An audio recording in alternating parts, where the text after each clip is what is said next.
Log entry, the ketch Scarlet Queen, Philip Carney, master. Position 3 degrees 44 minutes south, 158 degrees 13 minutes west. Wind fresh, sky fair. Remarks: departed Christmas Island after interruption of holiday plans. Reason for interruption: the 15th Llama and the wise guy from the east.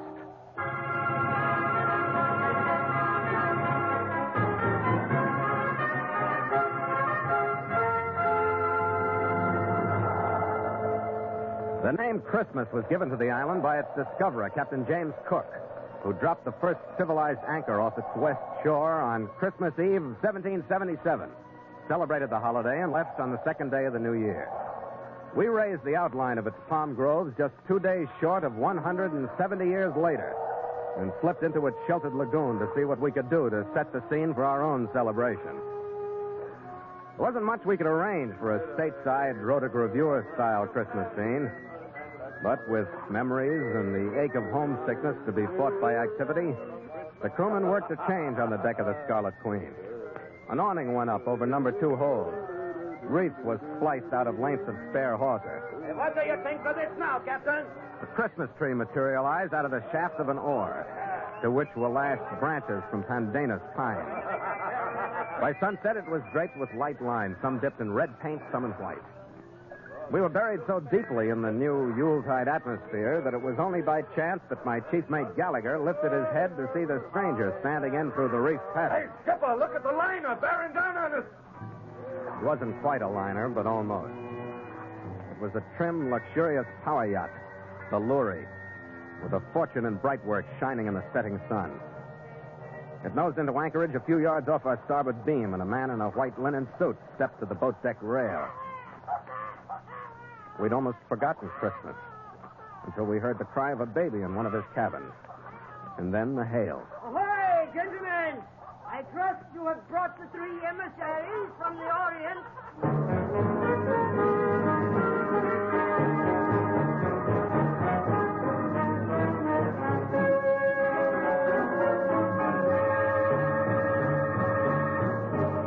So Mutual continues The Voyage of the Scarlet Queen, written by Gil Dowd and Bob Tallman, and starring Elliott Lewis.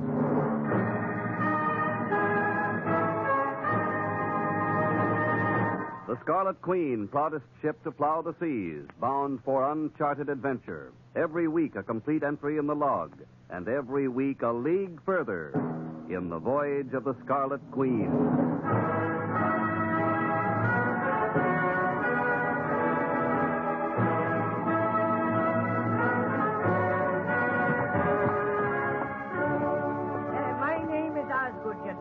Major Gregory Osgood, CMG&CB, the British usage companion of the bar. Well, welcome aboard. Thank you, sir. Thank you. This is my chief officer, Mr. Gallagher. Glad to know you. My honor, sir. And you, Captain? Carney. Well met, gentlemen. Indeed, a pleasant surprise to find you and your company here. Thanks. Come on in the cabin. I'd like to offer you some hospitality, Major. Yes, I accept, Captain. That hail of yours about the 3 emissaries from the Orient threw us a little out of trim. I should be surprised, sir, if it did not startle you. Well, let us say it was a mere phrase, gentlemen, in the spirit of the season. And that was a baby we heard, wasn't it? Yes, it so happens that I do have a child aboard. Oh.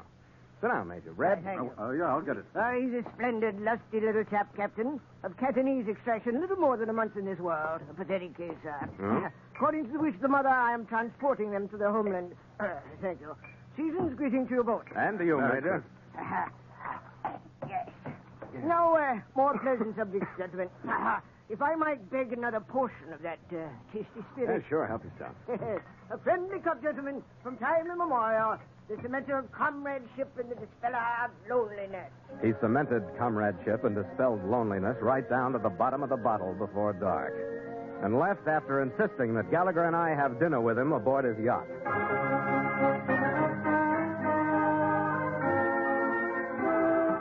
We put our dinghy over the side at about 6:30. Stroked it across the few yards of water between the ships and climbed the polished accommodation ladder to the equally polished decks of the Lurie. Come in, gentlemen.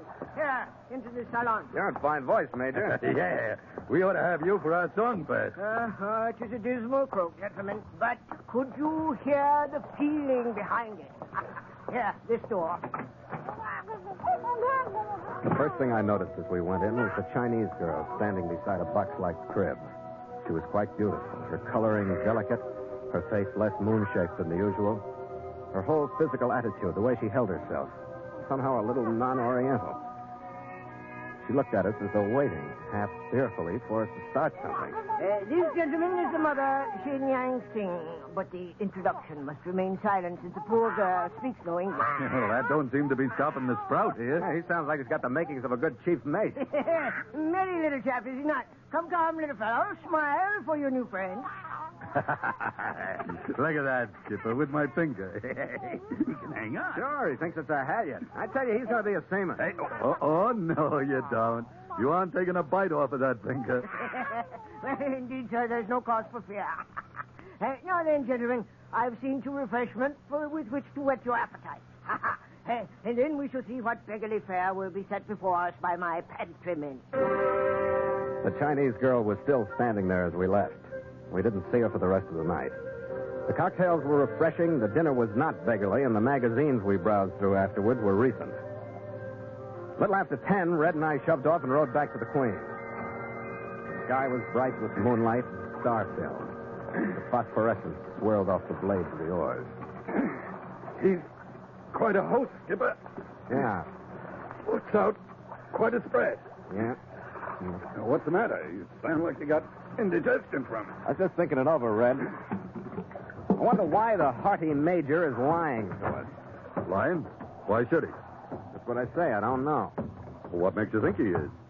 Magazine I ran across, Red, on child care in English. Oh, no. Well, I guess it's their party. Come on, let's hit the sack.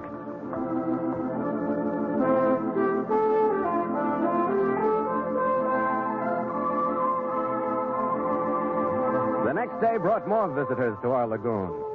First, it was a trim, gaff-rigged schooner that stood in through the passage and dropped anchor just astern of the Lurie. A few hours later, a lugger put her hook down off our stern. I hadn't realized that Christmas Island was so popular. But we had affairs of our own to keep our minds on. Just after sunset, Nielsen came into the cabin to bring me the latest development.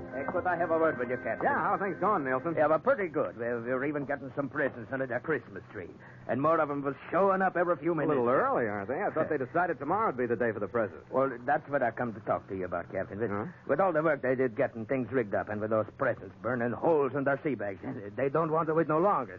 They get carried away, and they want to have the party tonight. They got carried away, Nielsen? How about you? Who, me? Yeah, I think it would be better tonight. I think, by golly, I'd put my presents under the tree first. You tell the men they can do anything they want to. Yeah, and you and the chief will be A there, huh? typhoon couldn't keep us away. Here, Nielsen, keys to the liquor stores, and don't be shy or you'll be spending the night running back after more. Thank you, Captain. They won't be shy tonight. Oh, Nielsen, keep the men out of sight for about 15 minutes, will you? Mr. Gallagher and I got some packages to get out there under that tree. Aye, aye, sir. By golly, this'll be a good one.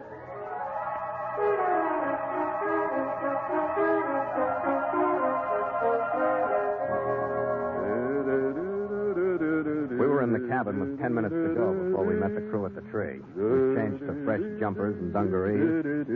Red was humming happily and even making a stab at shining his sea boots. I didn't hear it until Red stopped humming. Yeah, I hear it.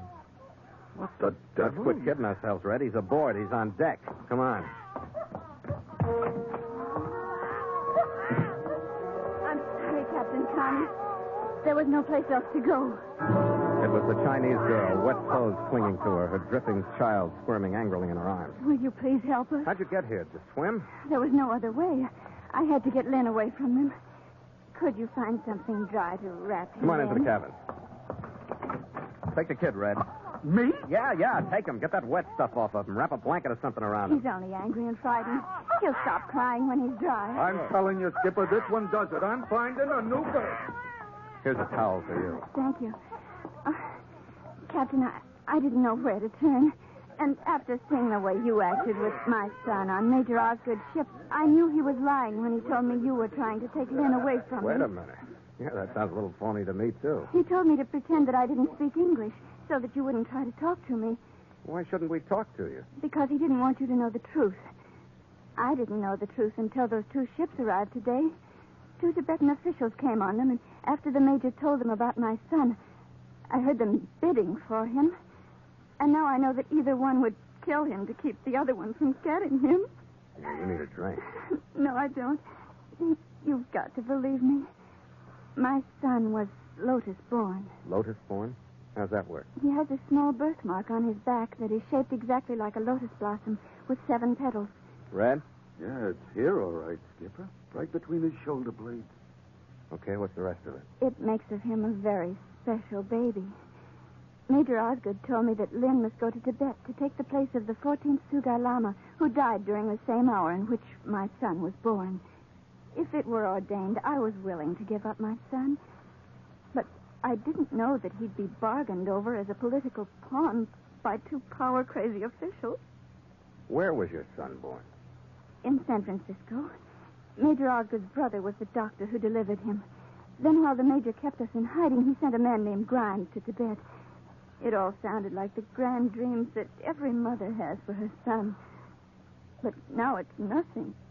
They'll kill him. I know they will. No, I don't think they will. I don't think they'll lay a finger on your son as long as he's on this ship. But they'll be here after him. If you knew what it meant to them, either one would have the power to rule the Buddhist world if he could take Lynn with him. They'll do anything to get him. Now, look, there's a cabin right through that passageway. Small, but it's private. Now, here's some clothes about 8 sizes too big for you, but they're dry. You'll feel better when you get into them. Now, go on. We'll take care of the kid. All right, Captain Connie. Yeah. Well, how do you like this? Well, it's great. But we can't toss little Charlie here to the wolves, can we? No. Not till he gets some hair on his chest, anyway. And now look at him. The thankless little brat. He gets us into this mess, and now he goes to sleep. Red, I'll match you to see who goes forward to tell the crew. We'll have to call out the party. No, I'm not matching, no. Oh, hold it, Red. Captain Connie, sir. Didn't take him long, did it? Go tell the story to the crew, Red. Bring 2 men back here wearing 2 automatics apiece, carrying rifles. Captain Connie, we're coming Well, aboard. the kid's asleep. Hide him a little better with that blanket before you go. I'll go out and match lies with the Major. Yeah. Good evening, Captain. I beg forgiveness for this rather brazen boarding of your vessel, I'll sir. put that in my log, Major. What do you want? First, I would like to present to you my associate, Mr. William Grimes. Happy to meet you, Captain. How are you, Grimes? Captain, events have a mere fraction of an hour ago taken a distressing turn. Yeah, what happened? My charge is that comely Chinese girl and her infant son have disappeared, sir. Lock, stock, and barrel. Huh? Why'd you come here? Well, just on a chance first, Captain, but maybe we were right. You got the marks of wet feet on your deck here. By George, you have, sir. Leading directly to your cabin. Yeah, I just took a dip. Indeed, sir. Then have you heard or laid eyes upon my disappearing passenger? In the first place, I haven't had time to look or listen. In the second place, I don't... Here. Well, now, there's a strangely familiar sound. Captain, I suggest that we retire to your cabin where we may discuss this like gentlemen. Well, sir? Well, I don't see why not. Come on. But you could forget any ideas you might have about taking the kid off this ship. He decided he didn't want to be a llama. You are aware of the startling truth. Then, sir, surely you jest when you intimate that he will be denied the honor, glory, and homage which are his just due. Oh, what are you handing me? Well, the find of the century, sir. It is destiny. Destiny that is rushing him headlong toward his rightful position as the 15th Sugai Llama. Who, sir? Who, I ask, would dare to stand in the way of destiny? Who, sir? I would, and take it easy with that desk. Yeah. You made him hysterical with your sacrilegious statement, Captain. Mr. Grimes, quiet the child. Stay away from him, Grimes. Listen, Major, you sold his mother this bilge up to a point. Bilge, indeed, sir. You've evidently sold your emissaries from the Orient on it. Maybe you've even sold yourself, but I don't buy so easily. And the mother lost interest when your 2 politicians started fighting over the kid like he was a pork barrel bill being shoved through Congress. That, I must say, is an odd reaction, since she herself would be ennobled and held in the reverence due a queen. Not so odd when it looked like the bargaining would end with the kid being knocked off by one of your boys so the other one couldn't have him. Yes, you're the pessimistic one, Captain. I will admit that the emissaries coming from rival prelates did become somewhat feverish in their bargain. While we're on the subject of that bargaining, who was the highest bidder going to pay? Who was going to collect?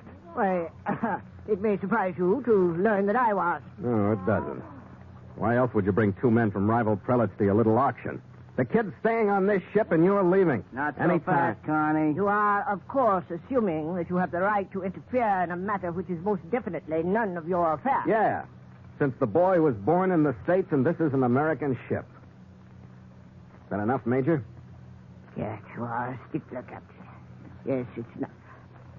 Enough. I ask one small favor, Captain. More in desperation than in the hope of any show of generosity from you. It may indeed save my life as well as that of Mr. Grimes. What is it? I beg of you, sir, allow me to bring to this cabin my 2 erstwhile clients so that they may at least view the infant. If they do not see him, sir, their anger will no doubt reach extremes fatal to me, as well as to my associate, Mr. Grimes. All right, Major, I'll give it a try. But I'm going to have some armed crewmen in here. Needless precaution, Captain. I assure you that our arrival will be in the spirit of the evening, sir. That of peace on earth and goodwill toward men.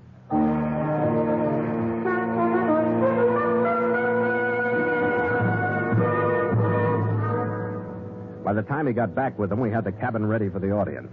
We had the child bedded down in my bunk with his mother sitting beside him, and 2 crewmen heavy with weapons standing on each side of the cabin. The 2 Tibetans were draped in long robes and wore the black skull caps of their station. The first was thin, with an angular face and snapping black eyes. I would like to present Yafel Langdoon, the emissary from Sugai, Captain Carney. It is with honor that I greet you, Captain. Welcome aboard. This, then, is the child. The second was older, heavier, with a set face that looked as though it had forgotten how to smile. I would like to present Rahima Kashgar, the emissary from Shigati, Captain Carney. I greet you from the heart, Captain. Welcome aboard. I would see the child without further waste of time. The 2 robed figures bent silently over the sleeping boy, moved him with gentle hands, lifted the blanket so that they could see the lotus mark on his back. They stood, still silent for almost a minute, then turned toward me. We would be honored to take the child now and make our decision as to which of us he will... Wait a minute. I thought you knew. Nobody's taking the child. What words are those? The boy belongs Major, to us? thought these men understood. I thought you told them no Tell one... them. Gad, Captain, what could I tell them, save that you, sir, stand defiantly before them in the very act of kidnapping the child? What words are those? The Major took with his hands our payment. We will take the child by force if He we must. goes with us to Tibet. We have fulfilled our bargain to you, I, Major. too, have fulfilled my obligations. I have brought you to the child. From now on, gentlemen, your negotiations are with the captain. There aren't going to be any negotiations. I'm going to see that this kid and his mother get back to San Francisco. You will not be successful, Captain. We are well armed. We will not permit you to go until we have the child. We got more threats of armed boarding parties from the Tibetans as we helped them over the side. I pulled the crew the rest of the way out of their party mood, armed them, and in the faint light of the westing moon, we watched the Oriental crews join forces on the lugger. All in all, it was a great Christmas Eve. And the poor little guy who was causing it all slept peacefully through it on my bunk. Well, what do we do? Just sit here? We can't sail out. They'll swarm all over us if we start to move. What a holiday. Listen, Red. If we can hold out until the moon drops behind the ponds and we get some shadow out here, I'm going to try something anyway. Yeah, what? I think the way to spring this trap is through the Major.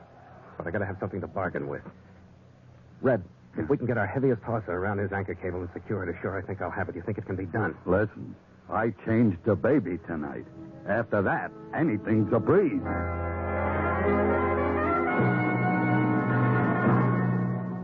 "40 minutes later, it was dark enough for us to go to work. With only a few yards between us and the lorry, I was able to make the whole swim underwater. But I found something better than the anchor cable to use. Groping down the curve of the lorry's steel bow for depth, my hand hit a metal ring welded to the hull to be used for braking in dry dock. I slipped my line through it, headed back toward the Queen.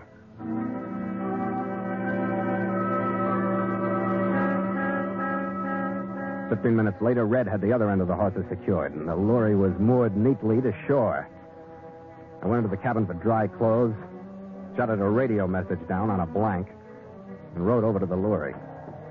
Grimes met me at the top of the ladder with a Thompson sub held ready at his hip and ushered me into the salon. Well, sir, a visit that I must confess is quite unexpected. Oh, it's the Christmas spirit, Major. Give and receive. I don't follow you, sir. You will. It's simple. I have you to thank for being bottled up. Now you have me to thank for the same thing. With me, it's the Tibetans. With you, it's a stout hawser from your ship's bottom to a palm tree ashore. Mr. Grimes, if you please, hand me your weapon. Go at once astern and test the captain's integrity. Don't take your eyes off him, Major. Never fear, I shan't. You're an extraordinary fellow, Captain, to go to such lengths. Oh, here's a radio message I sent earlier tonight to the island officials on Fanning, 100 or so miles north. You accused me of kidnapping the youngster, so I've accused you of the same thing. Oh, yeah. Christmas Island, Major Gregory Osgood and Countess Grimes, kidnapping two innocent nationals, except the payment urgent request and arresting them. Why, actually, Captain, this is no more than a sheet of foolscap.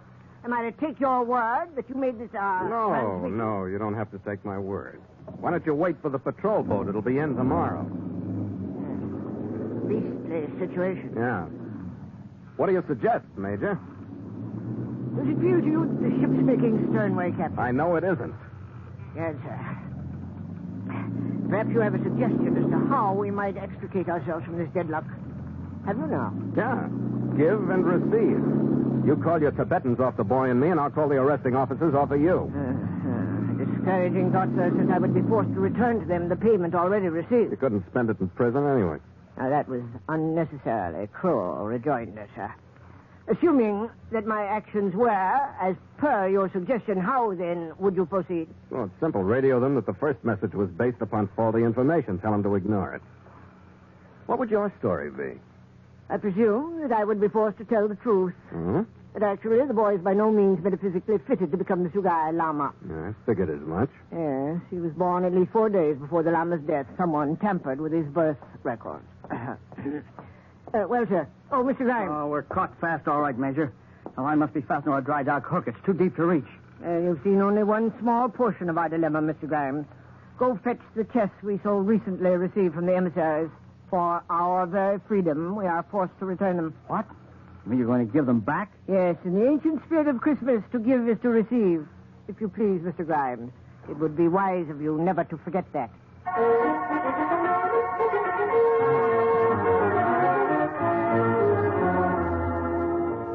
He stopped at the Queen on his way back from his visit with the Tibetans, a sadly deflated major. His clothes torn, his face bruised, his hands raised pathetically. We told him we'd cast off the hawser and that the Lurie was free to sneak away in the darkness. He climbed back to his small boat. Goodbye, gentlemen, and sad paradox. I feel driven to wish a Merry Christmas to you all. Same to you, Major. And many of them. Captain, could I have a word with you? Yeah, sure, Nielsen. What is it? Well, Captain, it's 2 a.m., but the men have been waiting, and they wondered if it would be You all mean right. they want to have that party now, Nielsen? Yeah, that's right, Captain. They were awful disappointed. Well, turn them loose, Nielsen. We missed Christmas Eve, but we got 22 hours Yeah. of Christmas Day ahead of us. Yeah, so there's nothing like an early start. Well, we got Captain. that, no mistake. Let's see what we can make of it. Hey, hit the deck! Up every last one to study it! We got a celebration to take care of. And come out singing a carol, or you'll be home stoning the deck for the rest of the night. Come on, boys! Let's go! What it proved, I guess, was that time is relative, and that Christmas is Christmas, even on Christmas Island. The Lurie and the other ships moved out, and the men were like kids again. Packages were ripped open, gifts compared. The cook's spread, slightly stale from the long wait, was wolfed down. The bottles moved. The lagoon began to echo to the same carols that St. Mark's choir was singing. Ours weren't good, but they were loud. Brightly shone the moonlit night, so the frost was cruel. When the foeman came in sight, gathering with All but one of our number enjoyed them, and he was a loud minority. I wondered if he'd ever realize what this particular Christmas meant to him. But when I looked at his mother cradling him in her arms, I knew he would. The joy that shone from her face was different from ours. I couldn't help but think that her feelings must have been pretty much like those of the other mothers. The way she held her tiny son and looked not at us, not at our jury Christmas tree, not at the island or the sky, but beyond, into a clear but unknown future. Looking at her, I felt for just a moment that I really understood the holiday we were celebrating.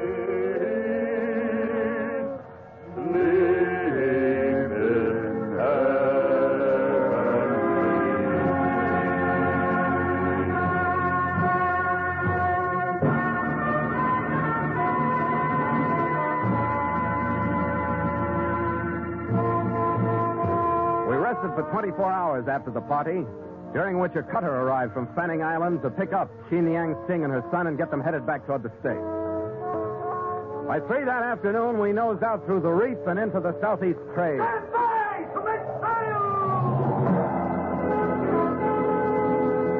The The men moved to their stations slowly, looking out over the stern at the island and remembering a laugh or a song and the meaning of good comradeship. The block snapped taut. The reeds groaned under the halyards. The big mainsail bellied out in the breeze. The jib shot up. The mizzen swung into work. And the Scarlet Queen seemed to shake herself a little before she got balanced between wind and water, dropped her port rail, and settled down into her course. Then her rigging sang and her deck started to glisten with the spray she kicked into the wind that swept across her. That's a nice little breeze, Skipper. Are we getting all of it? Yeah, I don't think we're missing a whiff. You know, I've been feeling kind of ashamed, Skipper. About what, Red? About that Christmas party. Oh, it was great, and we all knocked ourselves out and got a lot of presents, but we didn't do one thing for our queen here. Oh, Red. No, not even a new pennant. Not one piece of new line. Oh, no. No, I'll bet you didn't even give her a thought. Blazes, I didn't. That's why I don't feel guilty like you do. Oh, I don't know. Well, think it over. Well- All the things that happened aboard her. She was Christmas. Her whole works. How are you going to top that? Would a wassail do? Right. A Christmas toast. Here, Skipper. To the Queen. To the Scarlet Queen. After you, mate. After you.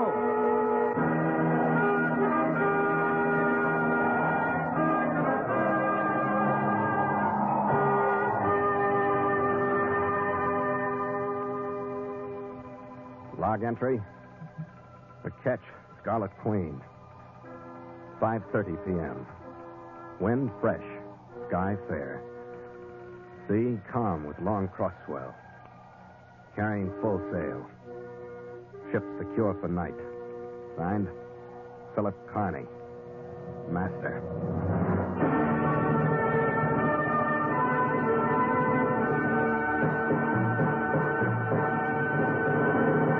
The Voyage of the Scarlet Queen has come to you through the worldwide facilities of the United States Armed Forces Radio and Television Service.